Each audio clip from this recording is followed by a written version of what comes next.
650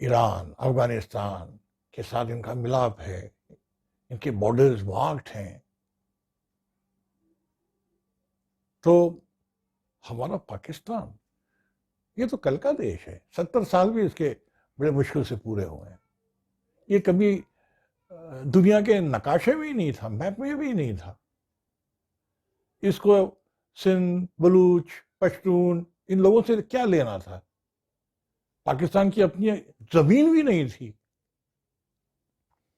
اس لیے وہ راج کرنے کے بعد وہ اپنے ہی لوگوں کو مارنے لگا.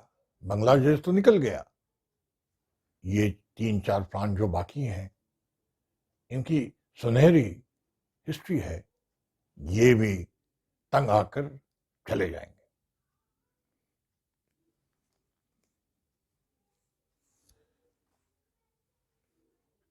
پاکستان پہلے سے ہی بلوچستان پر آنکھ لگا رکھا تھا. آپ جانتے ہیں 12 اگست 1947 کو خان آف کالکٹ نے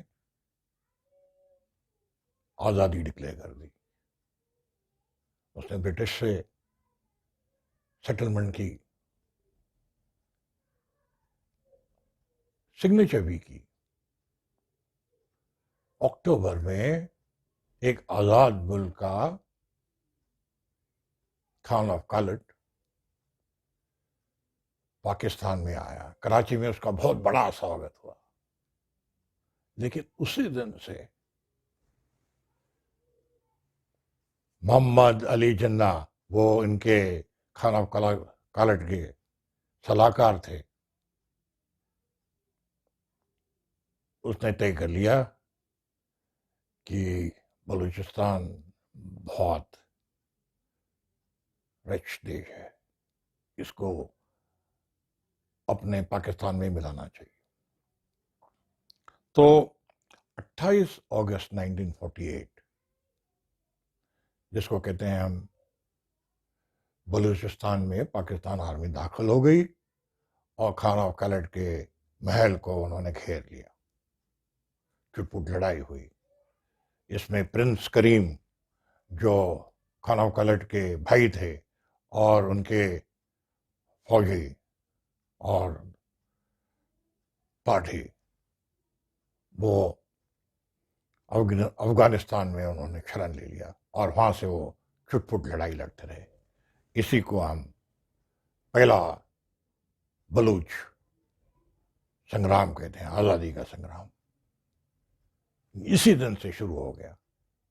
پاکستان آرمی نے پورے یو این چارٹر کو توڑتے ہوئے بلوچستان کو آکوپائی کر لیا. دوسرا سنگرش 1958-59 میں ہوا. پاکستان نے پھر ان کے دل پر کھنجر گھسا دیا. انہوں نے 1 یونٹ پالیسی، یعنی کہ بلوچستان کے اسٹیٹس کو ویسٹ پاکستان میں ملا دیا. خان آف کالٹ بہت غصے میں آ گئے. انہوں نے پھر آزادی کی گھوشنا کی. پاکستان آرمی ترنت اس کو گرفتار کر دیا. عوام بھڑک گئی، ان کا غصہ بڑھتے چلا. عوام کا نیترتو نوروز خان نے کیا، جو جوہری قوم کے لیڈر تھے. انہوں نے ان کے 400 فریڈم فائٹرز کو لے کر پہاڑوں میں چلے گئے اور لپ چھپ کی لڑائی شروع کری. پاکستان پر کے سپاہیوں کو مارنے لگ گئے. پاکستان نے لیفٹیننٹ کرنل ٹیکا خان کو بھیجا. ٹیکا خان آتے ہی گاؤں کو جلانے لگ گیا، عورتوں کو بچوں کو اٹھانے لگ گیا. اور نوروز خان اور اس کے فریڈم فائٹرز تھوڑے نیچے آ گئے ان کو بچانے کے لیے. ان کو گھیر لیا گیا. اور 150 فریڈم فائٹرز کو بندی بنا دیا گیا. نوروز خان تو جھکنے نہیں والا تھا. اس کے 5 نزدیکی رشتہ دار کو ہینگ کیا گیا، پھانسی لگائی دی. یہاں سے بھٹو کی پھانسی تک کا راستہ کھل جاتا ہے.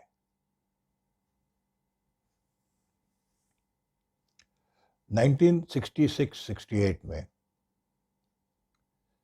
بلوچ عوام پھر غصے میں آ گئی. اس بار اس کا کمانڈر بہت زبردست تھا، شیر محمد ماری. وہ ماری قوم کا لیڈر تھا.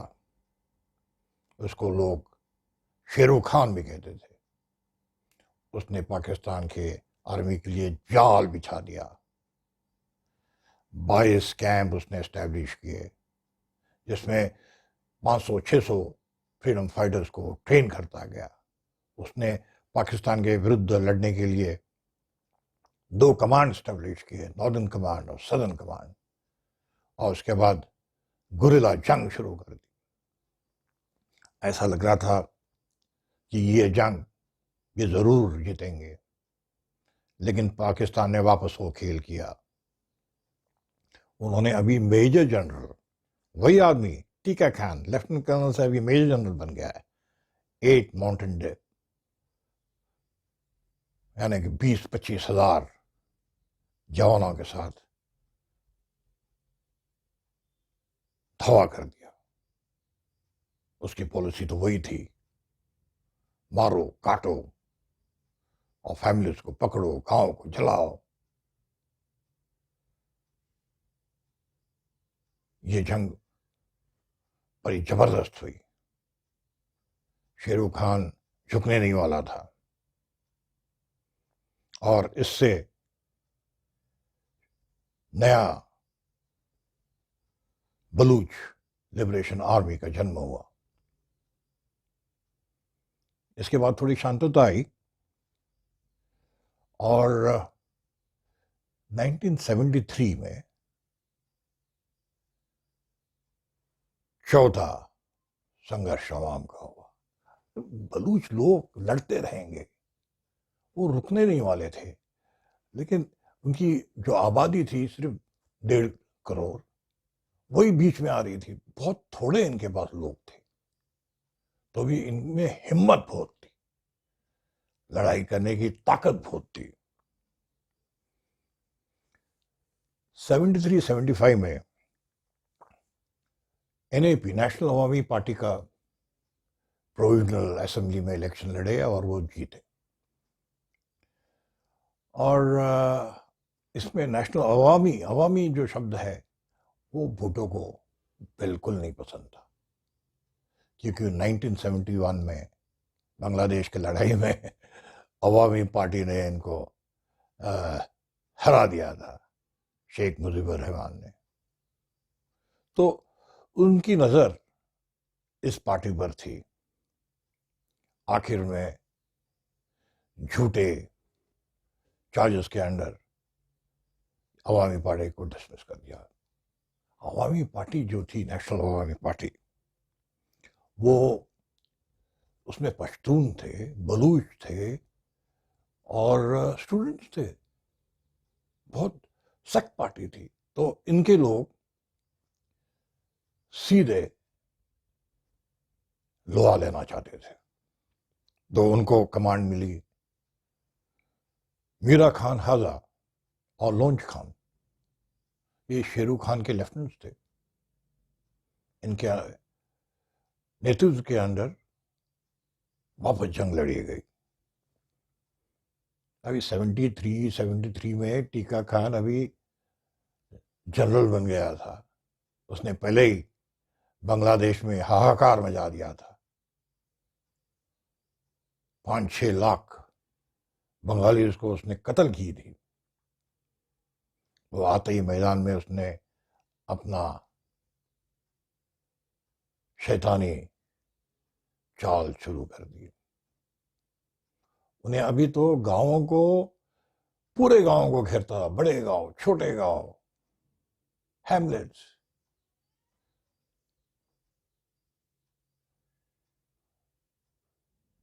درسنہار کرنے شروع کر دیا، لوگوں کو سیدھا اکٹھا کر کے مارنے لگ گیا. جو آدمی خون کھاتا ہے، کلر ہے، وہ سدھرنے والا نہیں تھا. آخر میں لڑائی تھم گئی. 6,000 فریڈم فائٹرز مارے گئے، بہت سے گم ہو گئے، ہزاروں میں شرناರ್ಥی ہو گئے. یہ تو ٹیکا کھانا پاکستان آرمی کا کام رہتا تھا. وہ اپنے ہی لوگوں کو مارتے تھے، اس میں تو وہ ایکسپرٹ تھے. بہت برا حال کرتے تھے لوگوں کا. اس لیے لوگ، عوام ان کے ساتھ سنگرش کرتی تھی ہر بار.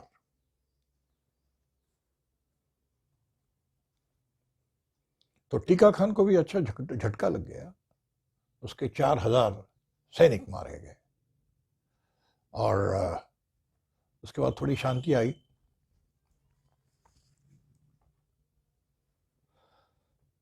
ابھی 2-3 جنوری 2005 ایریا سوئی آئل فیلڈ، کیپٹن حامد نے ڈاکٹر شاہجہاں کھیڑیا کا بلاತ್ಕಾರ کر دیا. یہ کسی بلوچ، کسی پٹھان، کسی پشتون کو شکار نہیں تھا. بلوچستان میں آگ لگ گئی، سوئی آئل فیلڈ کو جلایا گیا. اس کے پائپس جو آئل لے جا رہے تھے ان کو اڑایا گیا. سبھی جگہ بام، گرینیڈ پھٹنے لگ گئے. جنرل مشرف پہلے ہی 1999 میں کارگل یدھ ہارا تھا. اس نے اس کے سب سے اچھے ٹروپس 2 بریگیڈ بھیج دیے. 4,500 6,000 لوگ وہاں پہنچ گئے. اور تھوڑے سنگرش کے بعد استھتی نارمل ہو گئی. جنرل مشرف کو جھکنا پڑا. نواب اکبر بگٹی کے سامنے وہ مان گیا کہ ہم سوئی گیس والے اور بلوچ لوگوں کو مان اور سنمان دیں گے. 15 پوائنٹ ریونیو پروگرام شیئرنگ کا اس نے اگری کر دیا. لیکن مشرف ایک ایسا جنرل تھا، وہ چھوڑنے والا نہیں تھا. اس نے یہ چیلنج کی طرف دیکھا. تھوڑے ہی مہینوں میں 15 دسمبر 2005 میں پاکستان کا میجر جنرل ڈار اور بریگیڈیئر سلیم فرنٹیئر وار کے تھے. ان کا ایمبوش، ان کو چوٹ لگ گئی. مشرف اب پورا پلان میں آ گیا. وہ ابھی موقع دیکھ رہا تھا.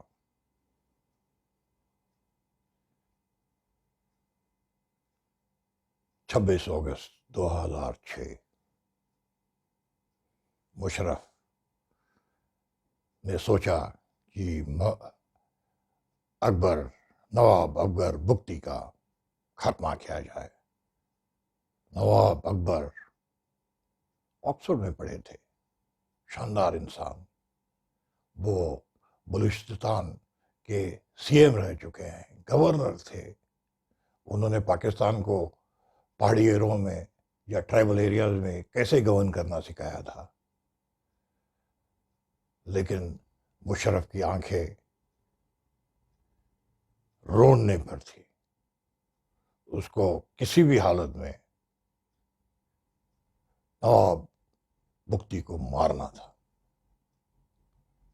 اس نے کم سے کم 30,000 فوجی بگٹی ایریا میں بھیج دیے. انہوں نے پورے گاؤں شہر چھان نکالا، لوگوں کو مارنے لگ گئے. آخر میں ان کو پتا چلا کہ نواب بگٹی جو بھی 80 سال کے تھے، بہت شاندار آدمی جس کا link relations Afghanistan, Iran, Europe سبھی کے ساتھ تھے، ہندوستان کے ساتھ بھی بہت نزدیکی تھی. ان کو ایک گفا میں، کیو میں، کوئٹہ سے 150 کلومیٹر دور ماؤنٹنز میں ان کا لوکیشن ان کو پتا چل گیا کہ وہ ادھر ہے. تو کیا، مشرف نے پوری آرمی لگا دی، پورا جوڑ لگا دیا.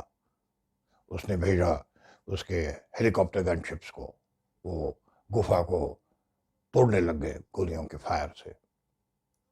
ان کی پاکستان ایئر فورس نے بھی گولے ڈال دیے، بام کر دیے.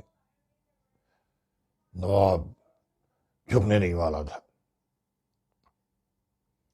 آخر میں فرنٹل اٹیک کیا پاکستان آرمی نے، بہت جنگ لڑی. جب نواب بگٹی کو ہرا نہ سکے تو انہوں نے وہ پوری کیو کو ایکسپلوزو لگا کر اڑا دیا. ایک 80 سال کا بوڑھا جس کے پوتے لڑکے آلریڈی بلوچستان کے لیے شہید ہوئے ہیں، اس کو مار دیا. بلوچستان کی آزادی کا سنگھرش اب زور پکڑنے لگ گیا. بلوچ عوام کا سنگرام تاج اور تخت کو اڑا سکتا ہے. میں پھر کہتا ہوں، بلوچ عوام کا سنگرام تاج اور تخت کو اڑا سکتا ہے. آج بلوچ سنگرام یوا شکتی کے ہاتھ میں ہے.